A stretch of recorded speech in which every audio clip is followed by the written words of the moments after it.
سبحان اللہ بحمدہ سبحان اللہ العظیم بسم اللہ الرحمن الرحیم فرینڈز آف پاکستان عظمت ولی عرض کر رہا ہوں.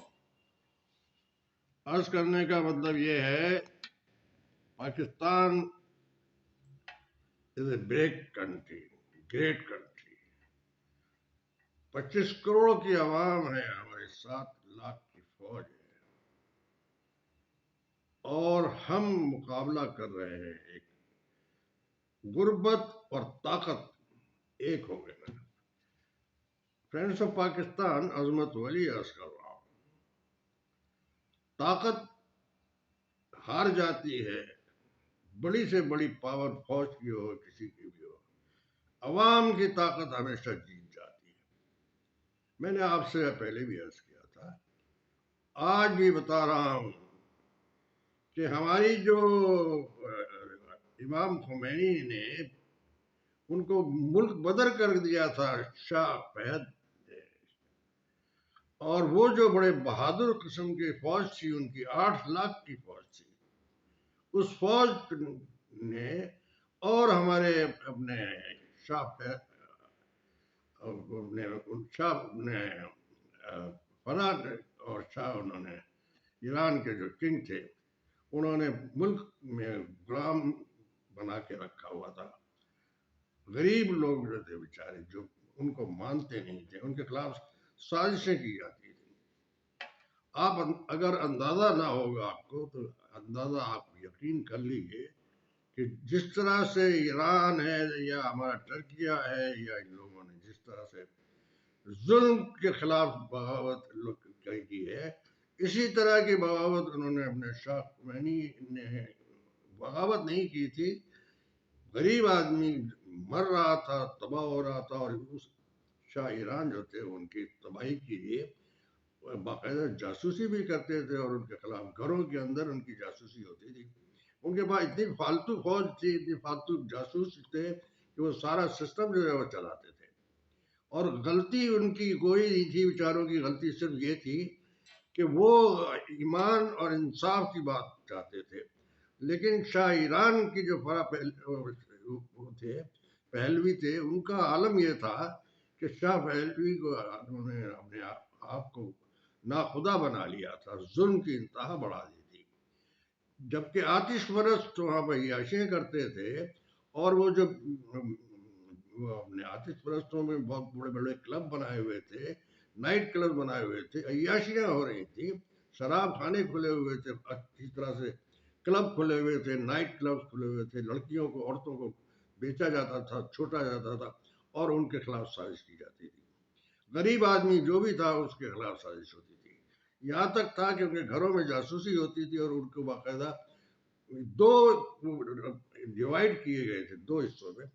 ایک وہاں وہ فیملی تھی جو بڑی ٹاپ کی فیملی تھی, اور جو آرمی کی اور فوج کی اور ان کی سب کی وہ کرتی تھی, ان کے ساتھ دیتی تھی. دوسری ہماری جو وہ تھی, وہ لوگ تھے جو ایماندار مسلمان, ایمان پکا رکھنے والے اور بڑے شریف لوگ تھے, جو ان کے ساتھ نہیں دیتے تھے. ان کی جاسوسی ہوتی تھی, ان کے ساتھ ظلم ہوتا تھا, ان کے ساتھ زیادتیاں ہوتی تھی, ان کے لوگوں کو اٹھا کر کے قتل کر دیا جاتا تھا اگر ان کے خلاف شہنشاہ کے خلاف کوئی بات کرتا تھا. یہ سلسلہ چل رہا تھا کافی عرصے سے. تو 1983 میں غالباً یہ ہوا کہ اپنے جب ظلم حد سے بڑھ گیا, تو ظلم حد سے جب بڑھ جاتا ہے تو پھر وہ رنگ لاتا ہے, اور پھر وہ انتقام اللہ تعالیٰ کی طرف سے پیدا ہو جاتا ہے. ایک انسان اپنا جو تھے امام خمینی, فرانس میں سیٹل کیا ہوا تھا, وہ بلکہ وہاں پر کافی 11 سال تک قید رہے.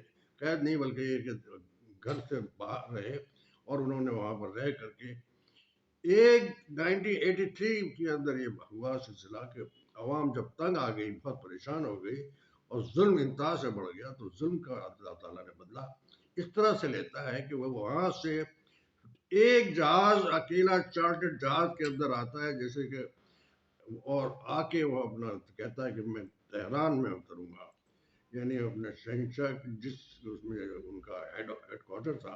انہوں نے ویسے تو 35 ان کی اسٹیٹ تھی, لیکن یہ کہ انہوں نے کہا کہ میں تہران میں اتروں گا. शहंशाह ने बहुत कोशिश की, बड़ा घबरा रहा था, परेशान था। उसने बहुत कोशिश की कि हम आपको वहाँ पर उतार देते, कोयटा में उतार देते, और वहाँ कोयटा में आपको ईमानदारी से और साथ से आपको हर चीज़ फैसिलिटी दी जाएगी। इमाम ख़ुमैनी बड़े बहादुर और बड़े आला और बड़े हिम्मत वाले शख्सियत, आला किस्म का किरदार रखने वाले, आला किस्म की, वो आलिम भी थे और हाकिम भी थे, बड़े ताकतवर इंसान थे, गरीबों की ख्याल करने वाले, गरीबों का साथ रखने वाले और गरीबों का साथ देने वाला वो शख्स एक ऐलान करते के बाद फिर शहंशाह की कांपे टांगने लगी। अल्टीमेटली होता यह है कि वो शहंशाह वहां तक पहुंचते हैं, अपने उनके के फौजियों को इकट्ठा करके सारा उन्होंने ये किया कि एयरपोर्ट सारा बैरिकेड लगा दिए गए और उनको रोकने के लिए तमाम हरबे किए गए। कुदरत का कानून है, ये सिस्टम है कि जो आदमी जुल्म करता है, ज्यादती करता है, एक दिन जरूर मारा जाता है, एक दिन जरूर पकड़ा जाता है, नहीं छोड़ा जाता है उसको, और कोई साथ नहीं देता है। ये भी आप सुन लीजिए।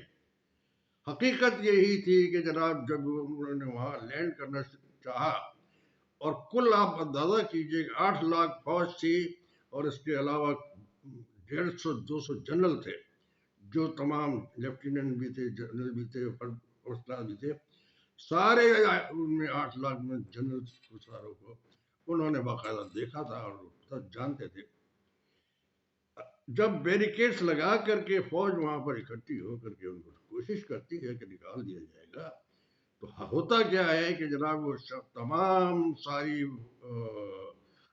फौज इकट्ठी हो जाती है और उनके खिलाफ, बाकायदा अवाम के खिलाफ।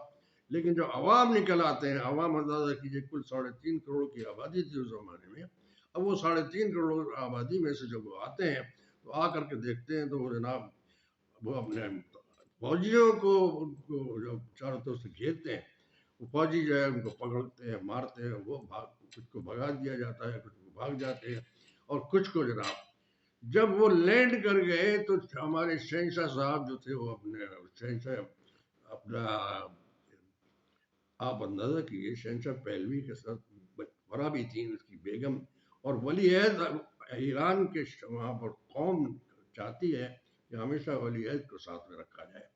वली अहद भी साथ लेके गए थे वो, और वली अहद की जो और उसकी फराह के साथ शादी की थी। सुरैया उनकी पहली बीवी थी, लेकिन उनके बच्चा नहीं होता था, इसलिए उन्होंने उसको तलाक देनी पड़ी, मजबूरन, ये कानून था वहाँ का।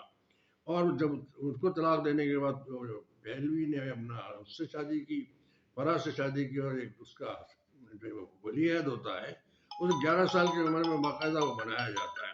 तो 11 साल की उम्र में वो जनाब वो करते थे, और उसके बाद फिर ये होता है कि वो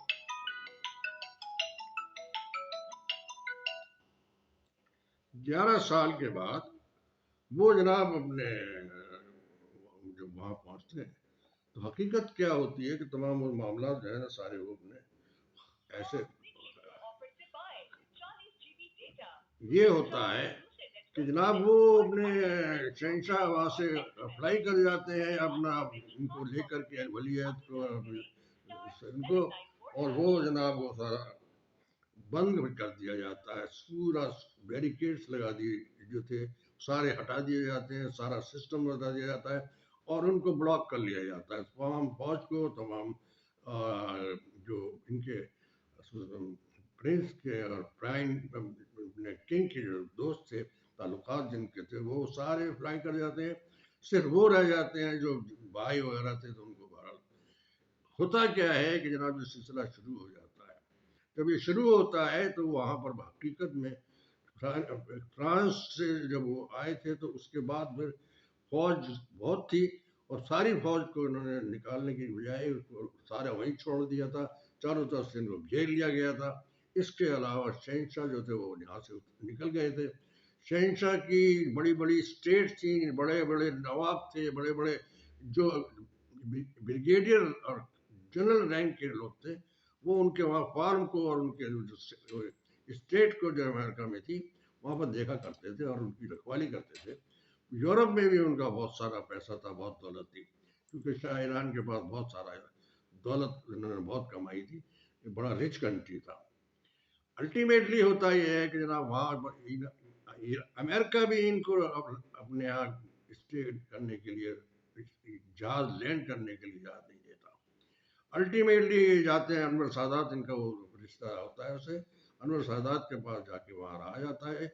और अनवर सादात के पास भी अमेरिका ने, CIA ने बल्कि ये वार्निंग दी हुई थी कि देखो अपने पास अगर तुमने ठहराया तो तुम जिम्मेदार होगे, हम जिम्मेदार नहीं होंगे, हम जो काम करने जा रहे हैं वो करेंगे।